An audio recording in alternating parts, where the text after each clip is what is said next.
మోషే చూడండి, ఐగుప్తు నుంచి ఇజ్రాయేల్ ప్రజలు నడిపిస్తున్నాడు. వెనకాల ఫరో సైన్యం వచ్చేస్తుంది. ముందు చూస్తే ఎర్ర సముద్రం అడ్డం వచ్చేసింది. ఏం చేయాలి?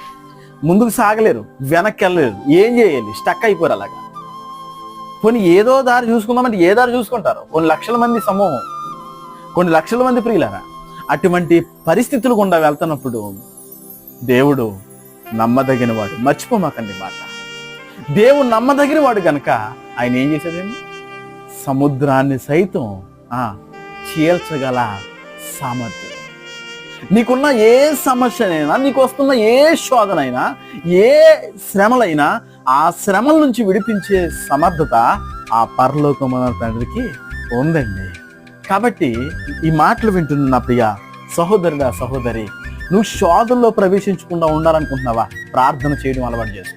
ప్రార్థన చేద్దాం అనుకుంటావు, పొద్దున్న చేద్దాం అనుకుంటావు చేయవు, మధ్యాహ్నం చేద్దాం అనుకుంటావు చేయవు,